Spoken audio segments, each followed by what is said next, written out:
जी, कैसे हैं आप सब। मेरे चैनल डेली डब्बा पर आपका स्वागत है। तो जी आज हम बनाएंगे गेहूं के आटे से बनने वाली खास मिठाई।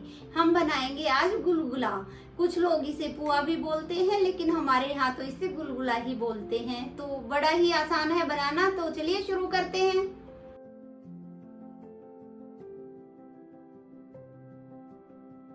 तो ये गुलगुले बनाने के लिए सबसे पहले मैंने 2 कटोरी गेहूं का आटा ले लिया है और 1 कटोरी चीनी ले ली है।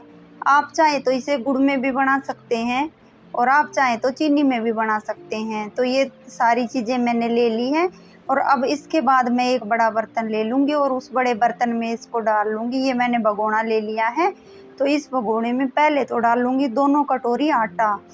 आपको जितने बनाने हैं उस हिसाब से आप बना सकते हो। 1 कटोरी आटा लो तो आधी कटोरी चीनी डाल लेना, लेकिन मैंने 2 कटोरी आटा लिया है तो 1 कटोरी मैं इसमें चीनी की भी डालूंगी। लेकिन उससे पहले मैं थोड़ी सी इसमें सौंफ डालूंगी और थोड़े से सफ़ेद तिल डालूंगी। ये चीज़ें डालने से ना इन गुलगुलों का टेस्ट और ज़्यादा बढ़ जाता है, तो इसलिए मैं तो इसमें ज़रूर डालती हूँ। और अगर आप लोगों को पसंद ना हो तो आप ना डालें, क्योंकि हमारी मम्मी भी जब ये गुलगुले बनाती थी तो वो सिंपल ही बनाती थी। वो कोई सौंफ या फिर तिल कुछ नहीं डालती थी, तब भी बहुत टेस्टी ये गुलगुले बन के तैयार होते थे। पर मुझे थोड़े से पसंद हैं, इसलिए मैं दोनों चीज़ें इसमें डाल देती हूँ। तो ये दोनों चीज़ें भी मैंने इसमें डाल दी हैं। अब मैं इसमें चीनी डाल दूँगी। ये देखिए चीनी मैंने आटे में डाल दी है, लेकिन कुछ लोग जैसे कि बनाते हैं तो वो पहले किसी बर्तन में पानी लेते हैं, फिर चीनी डाल के उसमें मिक्स कर देते हैं चीनी को और फिर इसमें डालते हैं। लेकिन मैंने साथ के साथ आटे में ही डाल दी है। इस तरीके से भी ये बहुत अच्छे से इसमें मिक्स हो जाएगी, क्योंकि ये घोलने के बाद हमें 1 घंटा रेस्ट पे रखना है। चीनी बहुत आसानी से पिघल जाएगी इसमें। तो ये पहले तो मैंने दूध का 1 गिलास ले लिया है। 1 गिलास दूध मैंने इसलिए लिया है इसमें कि दूध डालने से ना ये थोड़े से और सॉफ्ट बन जाते हैं। तो 1 गिलास दूध लिया है और दूध डालने के बाद भी इसमें 1.5 गिलास पानी आराम से डल जाएगा। तो चलिए पहले तो दूध मैं इसमें डाल के मिक्स कर लूँगी और फिर पानी डालूँगी। तो ये पूरा का पूरा गिलास दूध इसमें डल गया है और अभी भी ये गाढ़ा है, तो अब मैं इसमें पानी का यूज़ करूँगी। दूध डालने से सॉफ्ट हो जाते हैं बहुत अच्छे तरीके से, बाहर से क्रिस्पी क्रिस्पी, अंदर से सॉफ्ट सॉफ्ट जालीदार से बन जाते हैं। तो ये लीजिए जी, इसको अच्छे से हम मिक्स कर लेंगे और अब डाल लेंगे इसमें पानी और इसको इतने अच्छे तरीके से फेंटना है कि बिल्कुल ही स्मूथ सा पेस्ट तैयार करना है इसका, कि इसमें ना कोई गांठ गुठली लम्स कुछ भी नहीं होना चाहिए। बहुत बढ़िया तरीके से घोल सकते हैं आप इसको, या तो किसी चम्मच से घोल लें, और अगर आप ये चम्मच से ना घोलना चाहें तो हाथ से भी घोल सकते हैं। पहले टाइम में जो दादी या मम्मी किसी की ये गुलगुले बनाती थी तो वो हाथ से ही फेंटती थी हर चीज़, क्योंकि हाथ से बहुत आसानी से फिट जाता है ये सारी चीज़ें। तो ये लीजिए, ये मैंने बहुत अच्छे से मिक्स कर लिया है और अब मैं इसको 1 घंटे के लिए रेस्ट पे रखूँगी ढक के। तो 1 घंटा होने के बाद फिर मैं आपको दिखाऊंगी कि ये कैसे हो गया है तैयार। तो चलिए पहले इसको अच्छे से ढक के और छोड़ देते हैं। 1 घंटे में इतना फूल जाएगा। अगर पानी की ज़रूरत होगी तो आप बाद में और पानी डाल सकते हैं, और ना ज़रूरत हो तो अपना ऐसे ही बना लेंगे। तो ये 1 घंटा होने के बाद मैंने देखिए आपको ढक्कन हटा के दिखा दिया है। इसमें और पानी की ज़रूरत मुझे नहीं लग रही, क्योंकि मैं अब इसको फेंटूँगी। ये ढक्कन हटाने के बाद भी इसको हम 10 मिनट तक इतना फेंटेंगे कि ये आटा बहुत हल्का हो जाएगा। तो ये एक ही तरह से फेंटना है। तो अब मैंने कढ़ाई में ले लिया है सरसों का तेल, क्योंकि सरसों के तेल में ही ना ये गुलगुले बहुत अच्छे बन के तैयार होते हैं। टेस्ट बहुत बढ़िया आता है सरसों के तेल में।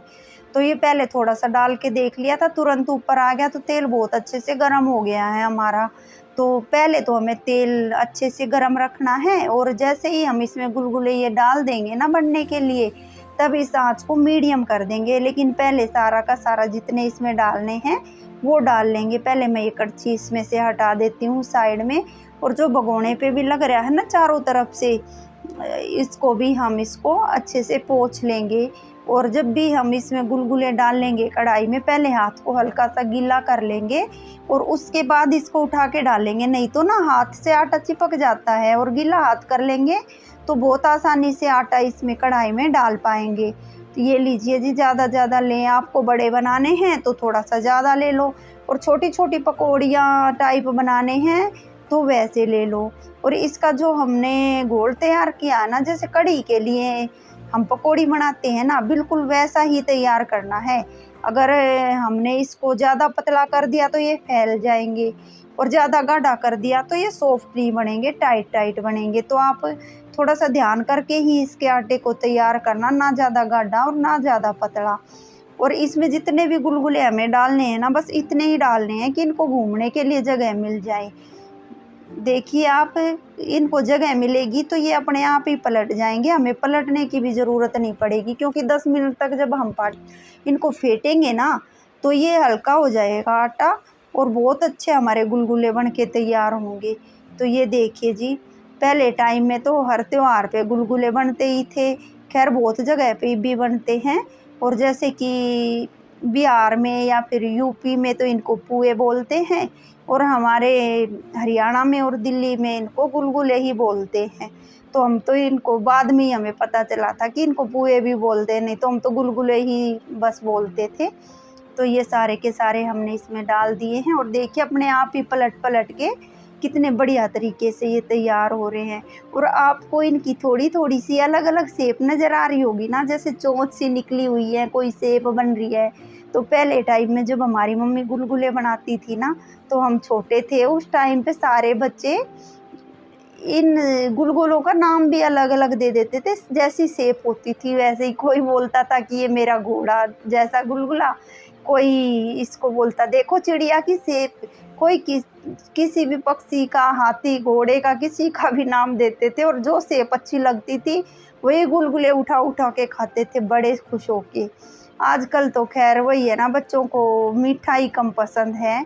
तो और मैं इनको बना रही हूँ गंगा दशहरा की वजह से, क्योंकि गंगा दशहरा पे ना हमारे दादा देवते की पूजा होती है, और उनके यहाँ आज के दिन ना गुलगुले ही चढ़ाए जाते हैं। तो फिर इसीलिए मैंने गुलगुले आज बनाए थे। कुछ तो दादा देवते की पूजा हो जाएगी और कुछ ये प्रसाद के रूप में बट जाएंगे। तो ये देखिए जी, कितने बढ़िया से हमारे गुलगुले अच्छे से पक गए हैं। जितने ये पक चुके हैं उतनों को हम निकाल लेंगे। इन्हें निकाल लेंगे जब तक ये और भी पक जाएंगे, उनको भी फिर हम निकाल देंगे। और बस इसी तरीके से ना फिर वापस से तेल को गरम करेंगे, और उसी तरह से जितने कढ़ाई में हमारे गुलगुले आएंगे उतने हम डाल देंगे। तो ये देखिए सारे के सारे मैंने पहले निकाल दिए हैं इसमें से, और इसके बाद मैं एक बार फिर से डाल दूंगी, और इसी तरीके से सारे के सारे हम इसमें गुलगुले बना लेंगे। देखिए जी, आपको कलर भी नज़र आ रहा होगा, ये मैंने चीनी में बनाया है ना, तो इसलिए ऐसा लाइट लाइट कलर आपको नज़र आ रहा है। आप अगर गुड़ में बनाएंगे ना तो इनका थोड़ा सा डार्क कलर आ जाएगा। तो वो आपकी पसंद है कि आप चीनी में बनाएं या गुड़ में बनाएं, दोनों चीज़ों में टेस्टी ही बनते हैं ये। पहले के टाइम में तो बारिश की 2 बूंदें गिरती थी तभी भाग के गुलगुले या पकोड़े याद आते थे, तो भाग के कढ़ाई चढ़ जाती थी तभी कि चलो गुलगुले बना लेते हैं। बारिश के दिनों में तो ज़्यादातर हर तीसरे चौथे दिन बनते थे पहले जब हम छोटे थे गुलगुले।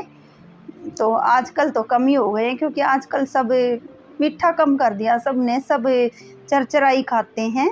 बारिश होने के बाद पकोड़े ही बनाते हैं ज़्यादातर आजकल तो ये देखिए दूसरी बार के भी मैंने डाल दिए थे। वैसे पहले की परंपराएं तो लोगों ने छोड़ ही दी हैं, और बस बार त्योहार पे ही बनाते हैं, वरना कभी ना कभी बनते ही रहते थे गुलगुले। तो क्यों पहले की परंपरा छोड़नी, हमें अपनी पहले की परंपराओं को लेके चलना चाहिए। क्योंकि जो आजकल की चीज़ें होती हैं वो इतनी हेल्दी नहीं होती हैं जितनी कि पहले की चीज़ें हम जो भी बनाते थे वो टेस्टी भी होती थी और काफ़ी हेल्दी भी होती थी। तो ये देखिए जी, सारे के सारे गुलगुले हमारे बन गए हैं, बहुत ही स्पंजी बने हैं, अंदर से बहुत जालीदार ये गुलगुले बन के तैयार हुए हैं। बस आपको यही ध्यान रखना है कि इसको आप 10 मिनट तक अच्छे से फेंटोगे ना तो ये अंदर से बहुत ही सॉफ्ट बन के तैयार होंगे। और इसका आटा ना पतला और ना ज़्यादा गाढ़ा रखना है, बीच के हिसाब का आटा अगर रखोगे तो गुलगुले बहुत बढ़िया बन के तैयार होंगे। देखिए जी, मैंने सारे के सारे गुलगुले बना लिए हैं। ये आपको देखने में ही इतने अच्छे अगर लग रहे हैं तो सोचिए खाने में कितने टेस्टी होंगे। तो हमारे घर में तो ये सबको बहुत पसंद। तो जी, आपको हमारी आज की वीडियो कैसी लगी? उम्मीद करती हूँ आपको पसंद आई होगी। अगर आपको हमारी वीडियो पसंद आती है तो वीडियो को लाइक, शेयर और चैनल पे नए हैं तो चैनल को सब्सक्राइब करना ना भूलें। अब मैं आपसे मिलूंगी एक नई रेसिपी के साथ, तब तक के लिए बाय बाय, राधे राधे।